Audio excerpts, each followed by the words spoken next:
Hi everybody, this is Dino Chris from Prehistoric Facts. Let's dive into some of these questions, shall we? Alright, first questions come from Kathy from Wausau, Wisconsin. What were the sleeping patterns of dinosaurs like? Well, I would probably say some of the smaller dinosaurs probably actually kind of curled up, kind of probably slept like modern birds do, probably kind of like modern birds do today. Some of the bigger dinosaurs, I would probably like some of the big carnivorous dinosaurs. They probably did lay like on their bellies or otherwise, kind of almost sat down, maybe. But some of the others, like the really huge dinosaurs, like the sauropods, I don't think they really needed to sleep that much because of basically their size and also their brain size. They probably didn't need to do that. So I'd probably say that some of the stegosaurs laid on their bellies, and kind of like I would probably say they probably laid down, probably maybe like dogs, but just mainly like in a straight line, kind of sleeping, not like all curled up kind of thing. But if that answers that kind of question, but our second question is, were any dinosaurs nocturnal? Yeah, there are some dinosaurs that probably were nocturnal. I would probably say some of the raptors, the dromaeosaurs, were nocturnal because they actually had the big eyes. They have very good vision for any kind of dinosaur, and I would probably say some of the probably Troodon. Troodon's probably a nocturnal dinosaur. So it actually, because Troodon has the biggest brain out of any dinosaur compared to body size, and I would because since it had those big eyes, it could actually probably see in low light and probably in total darkness. And considering that Troodon was probably the big honcho predator in the Arctic, because most Troodon specimens were found in Alaska and northern parts of Canada, so it would probably make sense that Troodon would actually be one of the top-notch predators in its environment in like Alaska and northern parts of Canada. But the raptorial dinosaurs were nocturnal. Prey species have to be alert at night too, so they would probably have to be really, really alert to actually make sure that there are no predators coming at night.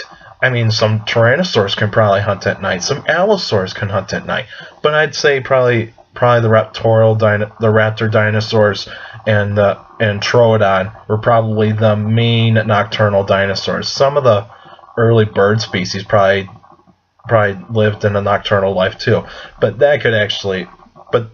we really don't know what some of the habits of dinosaurs are. I mean, we can actually speculate what they've probably done at night, but it's just basically just a bunch of guesswork. That's all it is.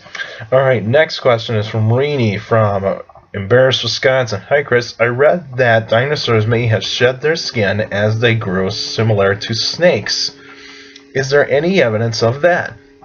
Well, I'm not totally sure if they did shed their skin, because I would actually say that, considering they are part of the reptilian family group, but they're kind of actually their own thing. Dinosaurs are kind of their own thing. They're related to reptiles, but they're kind of their own thing because they're like in between reptiles and birds. I would actually say that dinosaurs probably, if they were scaly, like if that's the case, I would actually say they probably grew like crocodiles or alligators, because they don't really shed their skin, because they actually because their scales grow as they their scales get bigger and bigger, and also their scales are going to be more well developed when they get older. And considering that this is actually some cases, we do find skin impressions of dinosaurs, skin impressions of a dinosaur that looked reptilian and have a reptilian-like skin structure. I mean, that's just basically what we have. But even though there are cases that probably most predatory dinosaurs actually do have feathers. So it probably would make sense that some of the big predatory dinosaurs did have some feathers. Probably not like total plumage of feathers like all over the body. Probably some scales, but probably do have some feathers on their body. But I would say the sauropods would actually be a little more scaly than any other kinds of dinosaurs. But some of the earlier dinosaurs were probably scaly too, like Eoraptor, Coelophysis, Herrerasaurus. Those dinosaurs probably did have mainly scales on their body. But I wouldn't be surprised that some of those dinosaurs were actually feathered though too. I would actually say this, that most people do see dinosaurs as scaly and think that they're still reptilian and they're probably more like reptiles. But considering that they're in between reptiles and birds, I would actually say that dinosaurs probably were more kind of actually leaning towards the bird lineage than the reptilian lineage. So it's pretty much how it's going to go with, to me. It's just my opinion. It's just not really going to be full-fledged sciences of what we're going to find out of what the skin is probably going to look like on dinosaurs. But it's just mainly guesswork, because skin rarely fossilizes. I mean, there are some hadrosaurs that have been found with some skin that has been fossilized, and some ceratopsians have been found with some skin impressions. It's going to be hard to find out if we ever find a complete dinosaur. That's just tough though. We're not really going to find a fully fledged complete dinosaur. It's just because most bones kind of either wash away, or otherwise they've been taken away by scavengers and taken somewhere else, or otherwise that they just erode throughout time. It's because they've probably been exposed through elements like wind, water, and some pressure though too, from like glaciers and some other kind of pressures though too. It's pretty much going to be hard to find some dinosaur skin. So we'll probably find more evidence of what kind of skin dinosaurs really had. But I would say no, they didn't shed their skin. They just probably grew their skin was probably grew like crocodiles and alligators, and probably they did have feathers, more feathers on their skin than scales. And finally, Dottie from Maple Grove, Minnesota. Chris, what is the most interesting to you sea monster from prehistoric times? Well, I'm really biased on Megalodon, which is the giant shark from the Miocene, which can reach 50 plus feet in length.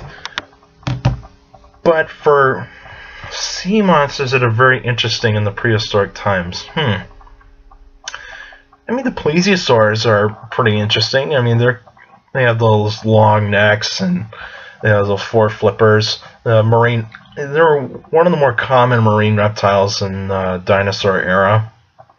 Some of the early whales are pretty interesting too. Some of the early whales are really nasty if you actually look at some of their skulls, because they have those huge tusk-like teeth, and they weren't really gentle whales, so they were really, really mean carnivores. So they would actually, if we actually go back to like the late Eocene, we would probably see like a Basilosaurus, which is a giant whale, and it was a nasty, nasty predator. So it actually hunted sharks, some fish, some squid, and probably actually ate some dolphin-sized mammals though too, that were kind of early versions of dolphins. And let's see, some of the Ordovician invertebrates are pretty interesting too. The Ordovician and the Silurian invertebrates, some of the sea scorpions. The sea scorpions are pretty cool though too. I think some of the sea scorpions are pretty cool looking invertebrates though too. I think they're like really mean kinds of invertebrates. But I mean, you could look at it either way. So I'm a little biased to Megalodon. Megalodon's my favorite sea monster of prehistoric times. But for as the most interesting, I'm kind of leaning towards the some of the armored fish of the Devonian, like Dunkleosteus. That was a nasty fish. I mean, if you actually see the fossil armor of its head, it's nasty. It's got those shears for kind of like for its teeth, but they're not really teeth. It's just blade-like structures for the jaws, and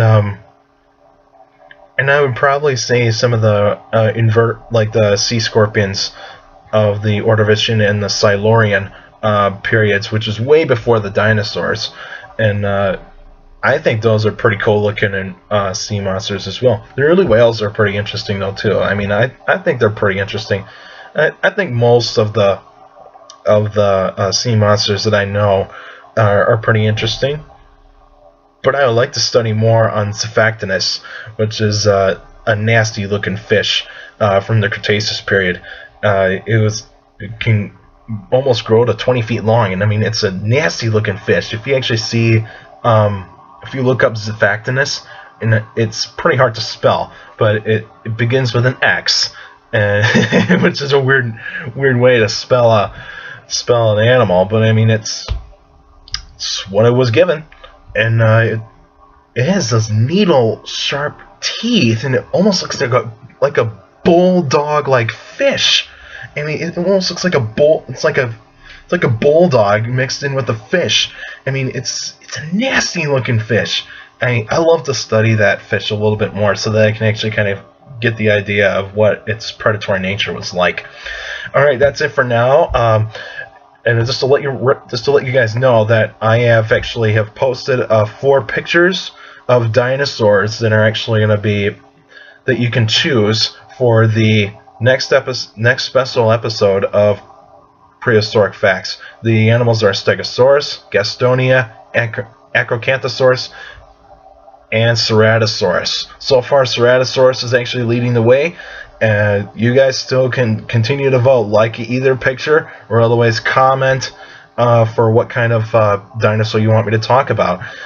So make sure to vote on what kind of dinosaur you want to talk about and want me to talk about. So make sure you vote for the right ones. This will be probably the last time I'll actually have people vote, but most of the time I just want you guys to actually give me some kind of dinosaur or any other prehistoric life form that you want me to talk about. I mainly want to talk about vertebrate species. So just give me a vertebrate species of animal, and then I'll be good to go. And and also continue to send me questions by email at dinochris71@gmail.com, or otherwise follow me on Twitter, and also follow the Facebook fan page Prehistoric Facts with Dino Chris. And make sure you can post your questions on the Facebook fan page too. Don't be afraid to actually post your questions on the fan page. I would like to. It would be a lot easier for me to actually read the questions that way. But even though you could still email me at dinochris71@gmail.com, and make sure to take care of the people around you. And also for you younger kids out there, make sure you listen to your teachers, your parents, and your guardians. Those are the best people that can motivate you to have a good education, and it is very important to have an education. And just to let you know that I'll be continuing to still continue to do this show, no matter how busy I am right here in college. So just keep on sending me the questions, keep on voting for. Keep on telling me keep on posting whatever kind of prehistoric life form you want me to talk about for special episodes. So the next week on this day, we'll we'll actually do a special episode, and then the next week we'll do a regular episode. So keep on sending me questions, and also keep on sending me suggestions for prehistoric life forms that you want me to talk about for a special episode. All right, that's it for now, and I'll see you guys later.